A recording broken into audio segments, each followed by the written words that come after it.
buenos días. Bienvenidos a Desde Mérida, como todos los sábados. Hoy con el gusto de estar con el analista político Federico Barrueto. Sí, Federico, buenos días. Qué honor compartir micrófonos contigo. Bernardo, el honor es mío. Créeme que me da mucho gusto tener la oportunidad en estos ya momentos de cierre prácticamente de año, pues la oportunidad de platicar contigo y desde luego con nuestro auditorio. Aprovecho para comentar el día 17 de este mes, pues tuvimos la ausencia, ¿no? Ya se nos fue doña Alicia Figueroa, ¿sí? Le mando un abrazo muy afectuoso y cariñoso a su hija Alicia, nuestro más sincero pésame, y también a Rodrigo Menéndez, quien es el jefe de esta casa editorial. Sí, con todo afecto y cariño. Acompañados están por nuestro sentimiento. Federico, se fue 2025. ¿Cómo recuerdas cuando empezó el año? Sí, el ámbito internacional, todavía estaban por venir las elecciones en Estados Unidos, se veía difícil la reelección para los demócratas, se iba fortaleciendo, o se fue fortaleciendo Trump poco a poco, y a final de cuentas, unos meses después, ya pasaron las elecciones. Él va a ser el presidente de México y ya empezó a decir por dónde se va. Y todo da a entender que lo que quiere es cerrar a Estados Unidos en sí mismo. Pero no logro entender qué afán de encerrarse y perder a socios comerciales importantes cuando China lo que busca es la expansión y Rusia lo está haciendo con Ucrania. Llevamos ya 2-3 años de guerra en Ucrania. Sí. Ya participan soldados de Corea del Norte. ¿Por qué? Porque ya se diezmó fuertemente la población rusa, sus jóvenes, pues muchos se han ido a la leva. Creo que les daban una cantidad de dinero importante a las familias por hijo que estaba en el frente, ¿no? O que estuviera nada más en el frente. Y pues pareciera que Trump le va a decir a Rusia, ya quédate con Ucrania, a mí no me vengan a dar lata en mi territorio, y vamos a concentrarnos en Estados Unidos. ¿Cómo ves todo ese panorama? Mira, en primer término, si uno ve cómo estaban las cosas en 2024, en enero de 2024, había muchas cosas que no las teníamos en el horizonte, ni los analistas más avesados. Sí se podía pensar en un eventual triunfo de Donald Trump, pero no en los términos que ocurrió. Y mira, hay una expresión, me acuerdo la decía mi padre, que dicen, Dios perdona, el tiempo no. Y esto fue lo que le ocurrió al presidente Joe Biden, donde él pensaba que como había derrotado a Trump como opositor, pues ahora como presidente era más fácil que pudiera prevalecer sobre Donald Trump. Y lo que no midió bien Joe Biden y el grupo que lo apoyaba era el deterioro físico, mental, que fue expuesto en un primer debate con Donald Trump y donde allí no hubo una opinión que no fuera en ese, este señor no está en condiciones de ser presidente por 4 años más. Y de tal manera que se vio obligado a... Perdón, mío. Sí, todavía tardó un tiempo en animarse a entregar la estafeta. Así es, yo creo que allí es un tema, o sea, a los demócratas les fue muy mal, pero merecidamente.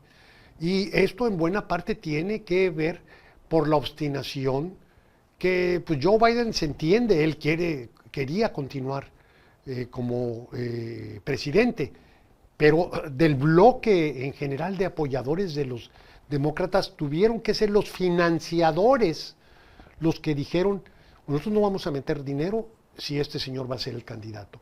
De manera tal que tuvieron que designar candidata, o en este caso Kamala Harris, pero en condiciones primero de una campaña muy estrecha, pero con algo que es fundamental, la legitimidad de la construcción de la candidatura que pasa por una elección primaria. Entonces Kamala Harris no solamente tiene una campaña muy corta, sino que no tiene la legitimidad, y la legitimidad de una primaria es muy buena, porque aunque te desgasta la controversia con tus pares, también te vacuna. Entonces, muchas de las debilidades de Kamala Harris continuaron hasta la elección y no fue hasta el momento de la votación donde quedó al descubierto. Concretamente, esta idea de que era muy radical de la izquierda y que no tenía claridad, que era una amenaza para la economía, que era una amenaza en el tema migratorio, que era una amenaza en el tema de seguridad.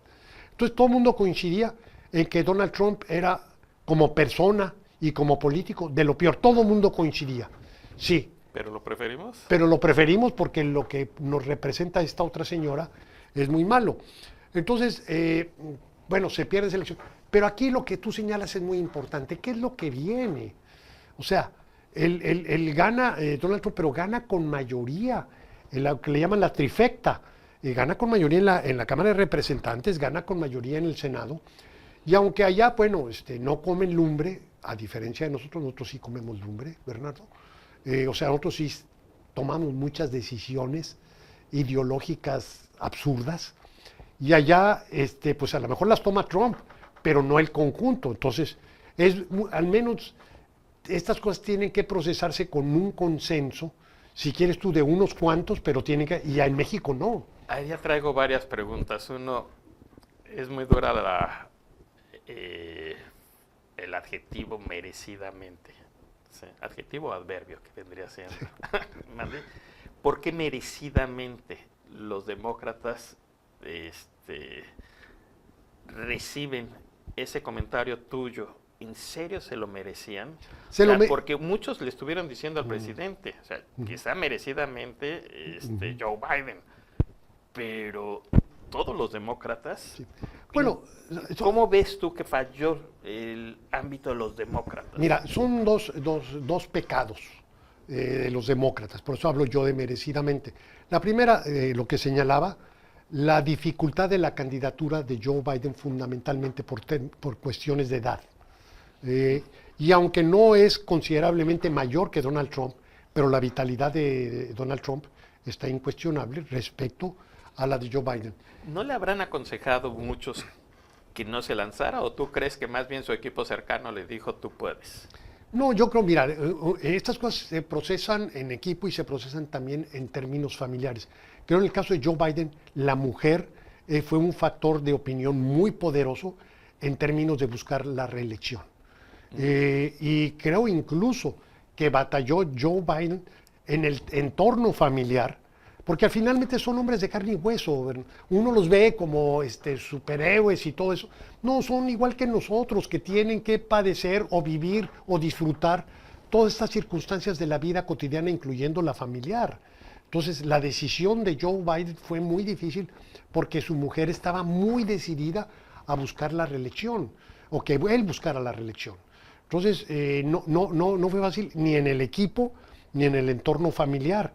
Y aquí a lo mejor tenía que ver el caso de su hijo, pues que veían como amenaza el que ya estaba muy armado la situación en términos muy adversos. Bueno, tan es así que ahora Joe Biden tuvo que salir con un costo brutal a su reputación y a su futuro, a su imagen como un presidente comedido, responsable, el tener que exonerar, haciendo uso de sus facultades extraordinarias, a su hijo. Es una cosa verdaderamente propia de una novela, ¿no? Pero bueno, decía, el segundo pecado, perdón, el segundo pecado de los demócratas fue subestimar a Donald Trump, que nos está ocurriendo a los mexicanos, ¿eh?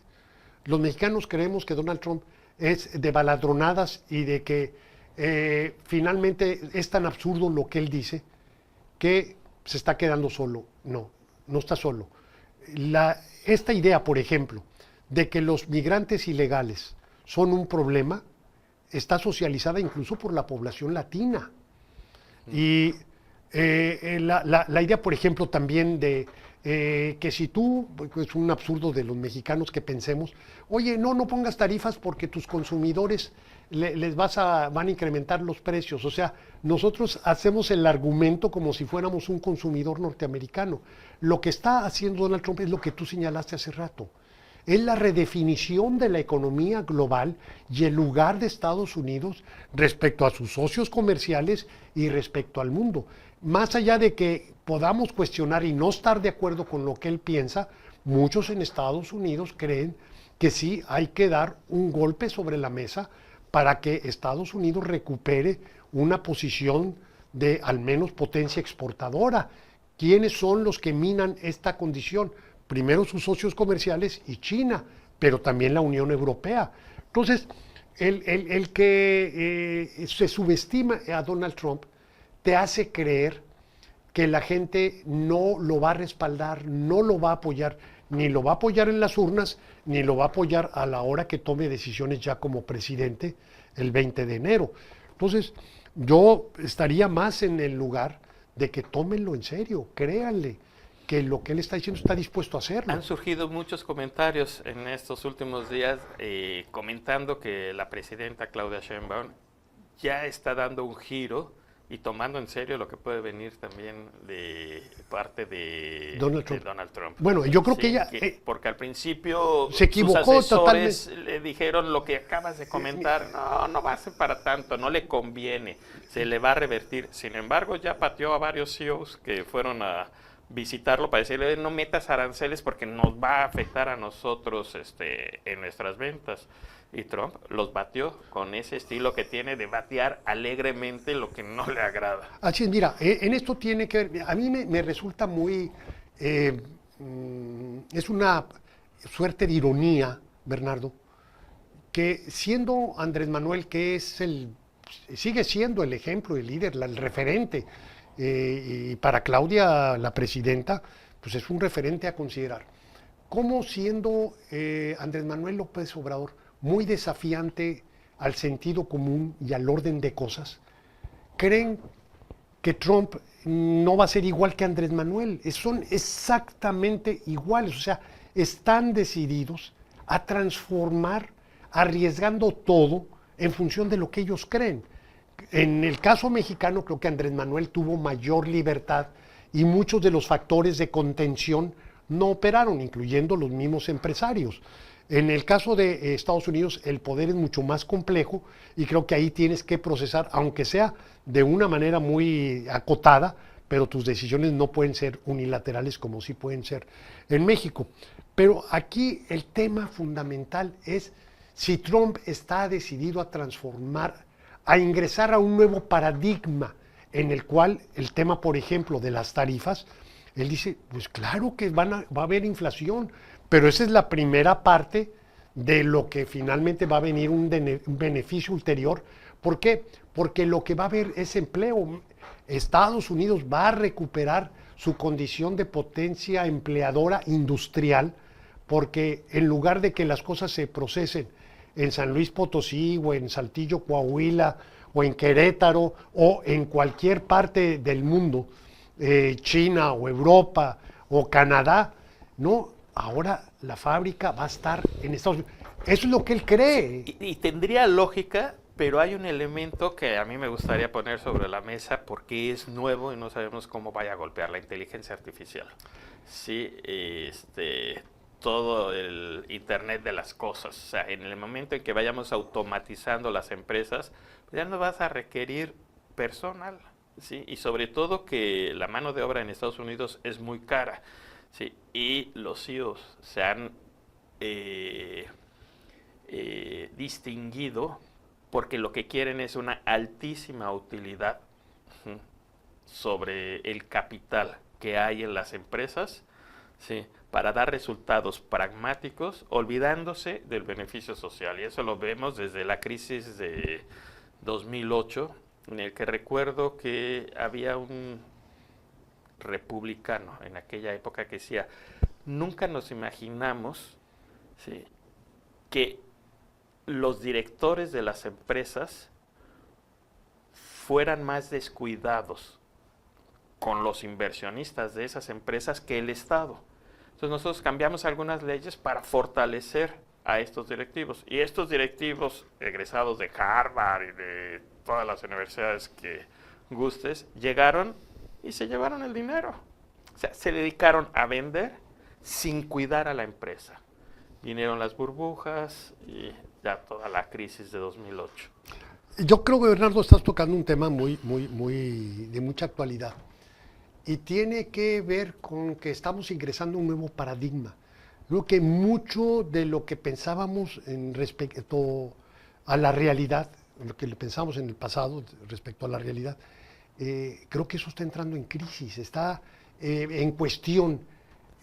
Toda crisis de paradigma no es porque tú tengas claridad hacia dónde quieres ir, sino porque tienes la certeza de que lo que existe no está funcionando. Y estamos en este momento, lo estamos como país, que ya incluso ya dimos el paso, ahora estamos en un régimen autocrático, acabamos con muchas cosas, a lo mejor muchos no nos hemos dado por enterados, pero ya cambió el régimen mexicano, pero también puede cambiar el del mundo. Y esto que tú señalas, el impacto de la inteligencia artificial, la nueva forma de generar riqueza y de distribuir la riqueza, porque es cierto lo que tú señalas, hay una crisis del paradigma convencional, del de ahora, del vigente, porque los directivos de las empresas se vuelven los que ahora mandan con respecto a los dueños realmente de las empresas, y ya no digamos del consumidor o de la sociedad en su conjunto. Federico, lo que no es un paradigma es el tiempo.